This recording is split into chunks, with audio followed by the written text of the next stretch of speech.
अनि सप्तपोखरी जति हेरौँ लाग्ने अत्यन्तै सुन्दर यो सप्तपोखरी। अनि यहाँले देखिरहनु भएको छ बनिसकेको छैन, तर धेरै मानिसहरू घुम्न आउन थाल्नु भएको छ। यतिखेर यो ठाउँमा 11वटा खोलामा रहेका सासाना छापरहरूलाई व्यवस्थापन गरेर अत्यन्त सुन्दर एउटा रेस्टुरेन्ट जस्तै बनेको छ। जस्तै होइन, रेस्टुरेन्ट नै हो। आज ज्येष्ठ नागरिक पार्कको पछिल्लो अवस्थाको बारेमा पनि जानकारी दिनेछु। र वास्तवमै भन्नुपर्दा ज्येष्ठ नागरिक पार्क अत्यन्त सुन्दर बनेको छ, साँच्चै अत्यन्त गजबको बनेको छ। म तपाईँलाई त्यो बारेमा जानकारी दिन उपस्थित भएको छु। अत्यन्त गजबको यो जुन दृश्य तपाईँले देखिरहनु भएको छ, यो चाहिँ अब पहिला चाहिँ यसो यहाँनिर यसो सिमसाग गरेर रोटी खानुहुन्थ्यो पहिले चाहिँ। अब त्योभन्दा अब अरू केही थिएन होइन। अब अहिले भनेको अब यति धेरै राम्रो अब यहाँनिर जस पार्क बन्यो, विभिन्न अब संरचनाहरू बन्यो। यहाँनिर चाहिँ अब धरानको एउटा गहना बन्यो स्वरूप नै भयो, यो भएको छ भनौँ न सर। अब अहिले ज्येष्ठ नागरिक पार्क आज साँच्चै पूर्वकै नमुना पार्क बन्दै गइरहेको छ। विभिन्न ठाउँबाट आउनुहुन्छ। पहिले भनेको यो ठाउँ लुकेको थियो भनौँ न एक किसिमले है। हजुर, अब यहाँनिर लुकेको भन्नाले कसरी लुकेको भन्दाखेरि एउटा यहाँनिर यो ठाउँ चाहिँ कस्तो थियो भने यहाँनिर अब बनमारा घारीहरू होइन, अब मान्छेले सिमसाग रोप्ने बस त्यति नै हो। यहाँनिर के अरे यहाँनिर अलिकति के अरे यस्तो टाढाबाट चाहिँ यहाँ जस घुम्नु आउने के अरे त्यति अब थिएन।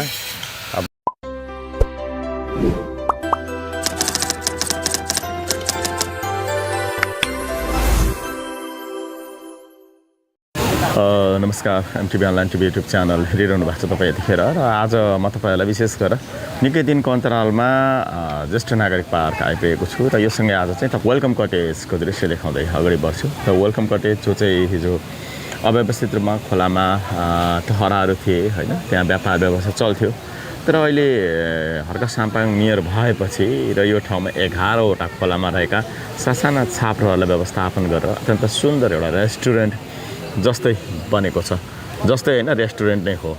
र यहाँनिर विभिन्न सुविधा सम्पन्न होटलहरूमा खान पाउने चिजहरू सबै अर्डर अनुसारको यहाँ पाइन्छ। र अत्यन्त सुन्दर संरचना पनि बनेको छ। यहाँ धेरै मानिसहरू यहाँनिर आउनुहुन्छ। र यहाँनिर चाहिँ अहिले देखिरहनु भएको छ हाम्रो टेक दाई चाहिँ केब सेप बोकेर चट्टासँग है दाजु। र यो टहरामा व्यवसाय यसरी चल्छ जुन तपाईँले देखिरहनु भएको छ। र यहाँदेखि मुनतिर ज्येष्ठ नागरिक पार्क बन्दैछ।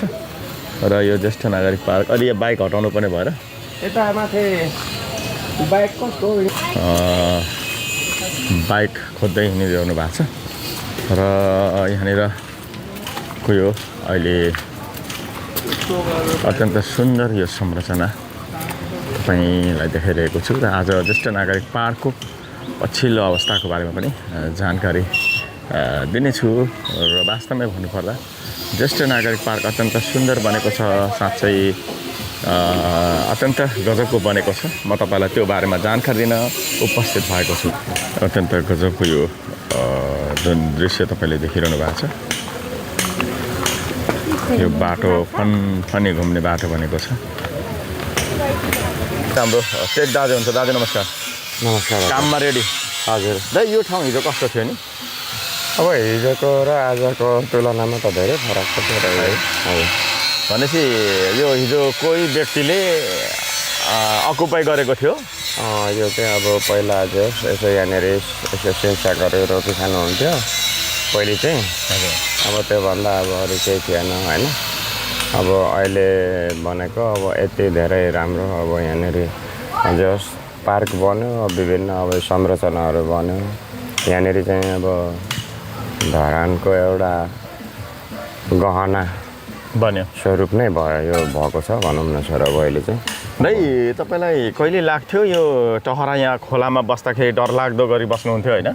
हजुर एउटा व्यवस्थित टहरा बन्यो, हजुर यसरी व्यवस्थापन हुन्छ भनेर लागेको थियो दाइ? अब यस्तो हुन्छ भन्ने त अब लागेको थिएन। अब त्यो त अब कुनै अब 10 मन 1 मनमा पनि केही थिएन त्यस्तो सोचाइ त। तर अब जस भयो हुँदो रहेछ अहिले चाहिँ होइन। हाम्रो अब जस हाम्रो अर्को साम्पाङ सरले चाहिँ जस यो खाले अब एउटा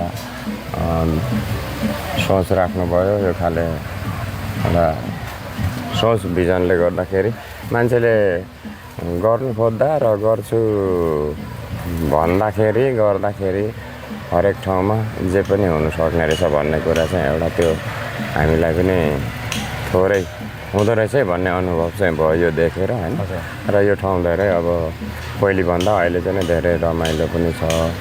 अब यहाँ अब तपाईँ हामीले नै हेरौँ न होइन। अब के अरे विभिन्न ठाउँबाट आउनुहुन्छ। पहिले भनेको यो ठाउँ लुकेको थियो भनौँ न एक किसिमले।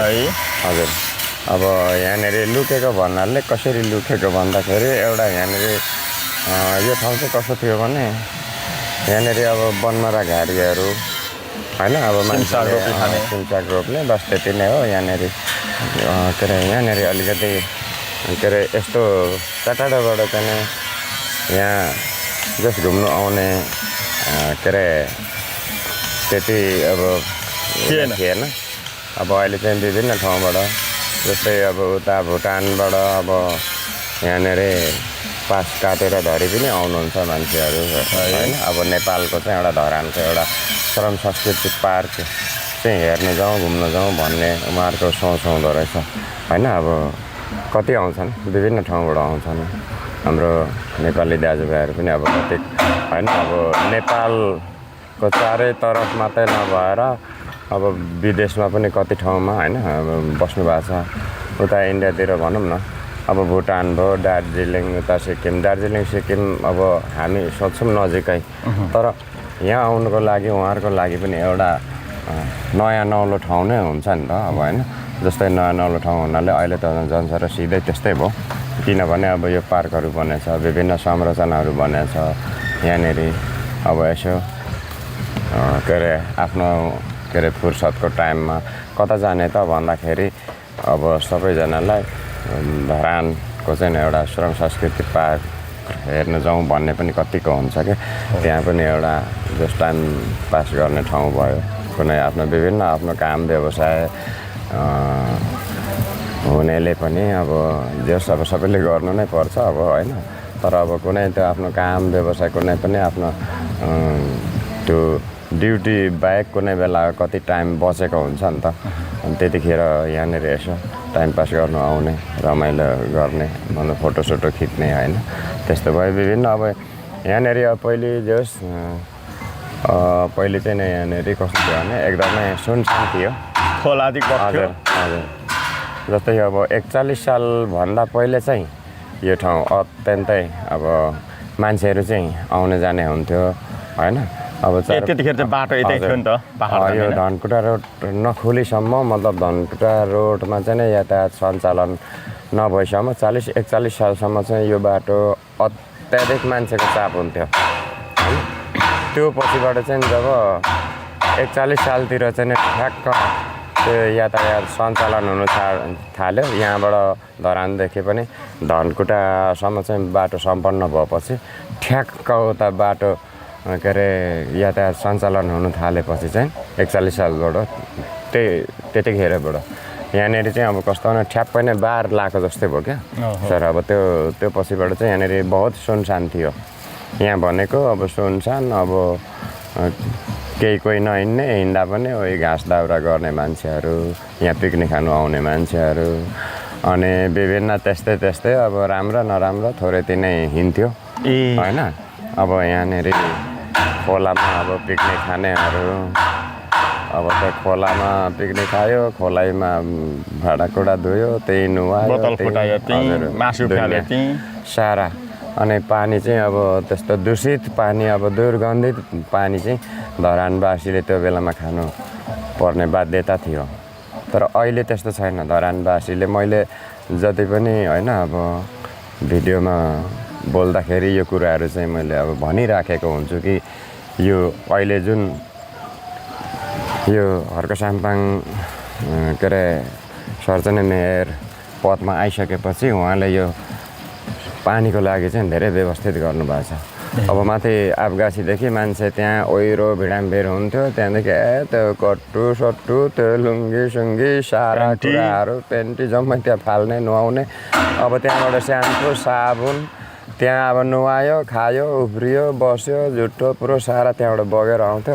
अब मुहान छ त्यति माथि, अनि त्यो मुहानमा सबै त्यो पानी त जान्छ, त्यो पानी त धरानवासीले खानु पर्थ्यो। त्यहाँ पनि कति अहिले चाहिँ परिवर्तन छ क्या। अहिले चाहिँ अब यो खोलाभित्र चाहिँ नै अब यहाँतिर जतैतिर पनि यसो हामीलाई तिर्खा लाग्यो भने पानी उगाएर खानुलाई हामीलाई पनि त्यो घिन लाग्दैन अहिले।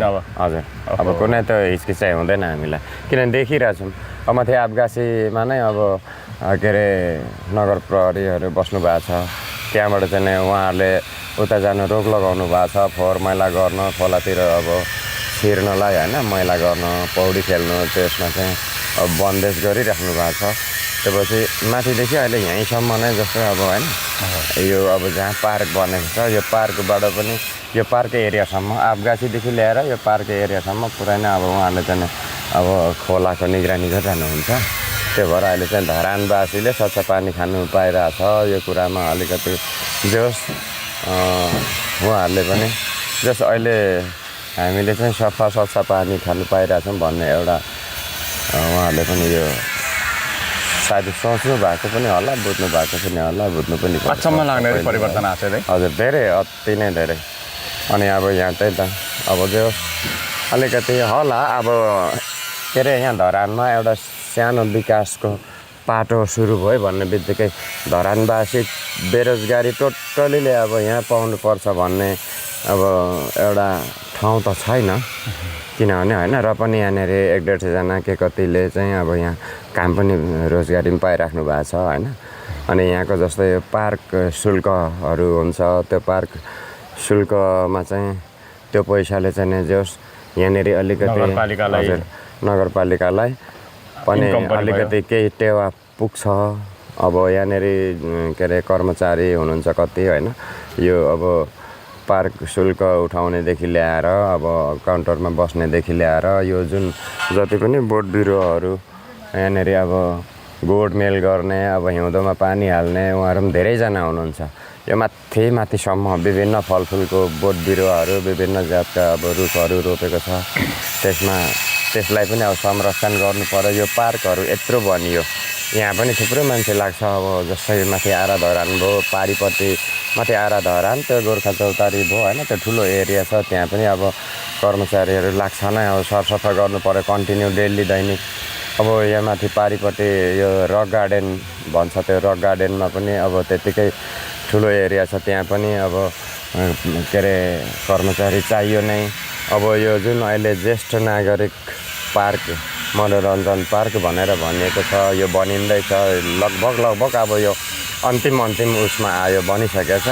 यहाँ झन् धेरै ठुलो एरिया छ, यहाँ पनि अब सरसफाइ गर्नु पर्यो। घिन लाग्दो भुइँमा फोहोर मैला त छोड्नु भएन होइन, यसको लागि मान्छे चाहिन्छ होइन।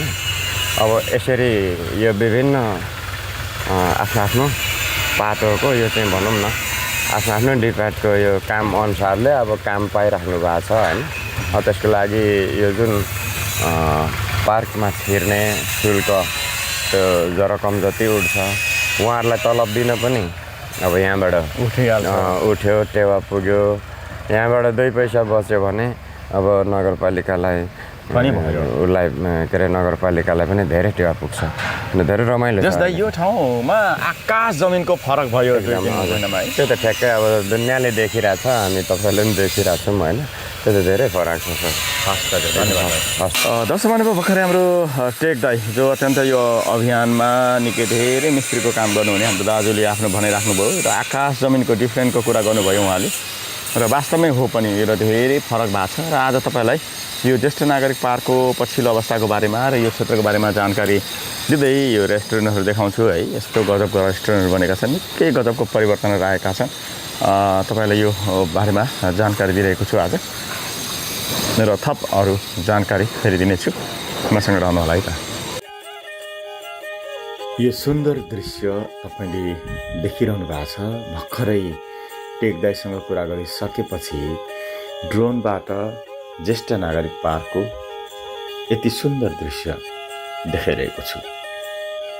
सप्तपोखरी मजाले देखिन्छ यहाँबाट र त्योसँगै सुन्दर सुन्दर संरचनाहरूले ज्येष्ठ नागरिक पार्कलाई अझ सुन्दर र लोभलाग्दो बनाएको छ।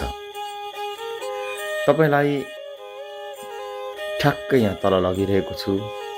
अत्यन्त सुन्दर एरिना बन्दैछ र एरिनादेखि नजिकैको यो पहेँलो छाना क्याप्सुल बेड अनि यहाँ आज श्रमदाताहरू यसरी खटिरहनु भएको छ। ज्येष्ठ नागरिक पार्कमा श्रमदाताहरू यसरी खटिरहनुहुन्छ आइतबार सोमबार। मुख्य श्रमदान पछाडि यहाँ उहाँहरू खट्नुहुन्छ। यो एउटा 200 जना अट्न सक्ने क्षमताको एरिना बन्दैछ, तर अहिलेसम्म यहाँ दाता आइपुग्नु भएको छैन। क्याप्सुल बेडको बारेमा योभन्दा अगाडि पनि तपाईँलाई जानकारी गराएको थिएँ। यहाँ धमाधम बन्दैछ क्याप्सुल बेड अनि यो वरिपरि हिँड्ने पेरिमिटर अनि यहाँ बनेका चौतारीहरू र मौलिक घरलाई नजिकबाट निहाल्दै अगाडि बढ्नुको मजा अनि दायाँ बायाँ बनेका सुन्दर चौतारी अनि सर्प जस्तै यो पेरिमिटर अनि सप्तपोखरी जति हेरौँ लाग्ने अत्यन्तै सुन्दर यो सप्तपोखरी अनि यहाँले देखिरहनु भएको छ। बनिसकेको छैन, तर धेरै मानिसहरू घुम्न आउन थाल्नु भएको छ। यतिखेर श्रम संस्कृति पार्कभन्दा अलिकति तल पहाडीबाट चट्ट हेर्दा देखिने यो ठाउँ आज यति सुन्दर देखिन्छ। जुन कुरा तपाईँले देखिरहनु भएको छ यो मौलिक घर, यो मौलिक घरको त कुरै नगरौँ। यो नजिकबाट हेऱ्यो भने लिम्बू गाउँको एउटा घरको आकृति देखिने यो मौलिक घर च्याब्रुङ झुन्डाइएको छ। अनि हेर्नुहोस् त, साँच्चै सुन्दर छैन र? अनि फनी घुमिरहेका यी सर्पे बाटोहरू, यो पेरिमिटर वरिपरि घुम्ने बाटाहरू अनि यहाँ फेरि बनेका 4 कुने आकारका गमलाहरू देखिरहनु भएको छ। यी गमलाहरूमा बिरुवा उमार्दा अनि यो ठाउँमा बोट बिरुवा र फुल फुलाउँदा अझ कस्तो होला तपाईँ कल्पना गर्नुहोस् त। एकजना व्यक्तिको भिजन, तत्कालीन मेयर धरानका र अहिले माननीय हर्क साम्पाङको भिजनले निर्माण भइरहेको यो ज्येष्ठ नागरिक पार्क आज साँच्चै पूर्वकै नमुना पार्क बन्दै गइरहेको छ। डिजाइनर गोपाल राईको डिजाइन अनि इन्जिनियरिङ पाटोको कुरा गर्दा दिपेन्द्र राईको इन्जिनियरिङ, खरिएको इन्जिनियरिङ, आज त्यसको परिणाम यहाँ हामी देख्न पाउँछौँ। अनि यी 3 धुरे चौतारीहरूले त झन् यहाँ आउने जो कोहीलाई वाउ भन्ने गर्छ भने यो सँगै ओभरफ्लाइ ब्रिजले झन् सबैको मन तान्ने गर्छ। किनकि मुनि पानी, पोखरी अनि पानी बगिरहेको हुन्छ, तर माथि आनन्दले व्हील चेयरमा हिँड्न सकिन्छ, आनन्दले हिँड्ने ठाउँ। अनि यो एक जोडी मौलिक घरले त झन् धेरैको टिकटक अनि धेरैको भिडियो बनाउने ठाउँ बनेको छ। र यस्तै अरू संरचना मगरको मौलिक घर बन्दैछ। आदिवासी जनजातिहरूको लागि एउटा बहुजातीय डहरा पनि बन्दैछ र यो 3 कुने पोखरी रङ लगाइएको छ। यहाँ जापानिज कोई फिस माछाको एक्जिबिसन हुँदैछ। अनि यहाँ बनेका यी आराम घरहरू हेर्नुहोस् त, कम्ता राम्रा छैन। पूर्वपट्टि बगिरहेको सर्दु खोला, यसको तटबन्ध गर्नुपर्ने अलिकति देखिन्छ। र श्रमदाता र दाताहरूको साथ सहयोगले यति सुन्दर यति राम्रो संरचना बनिरहेको तपाईँलाई मैले यसरी जानकारी गराउँदा मन फुरुङ्ग हुन्छ। आज तपाईँहरूलाई ज्येष्ठ नागरिक पार्कको बारेमा यति नै जानकारी दिँदै हामीलाई अन्तिमसम्म हेरिदिनुभयो। सम्पूर्णलाई धेरै धेरै धन्यवाद दिँदै म पनि बिदा हुन्छु। हवस् त, नमस्कार।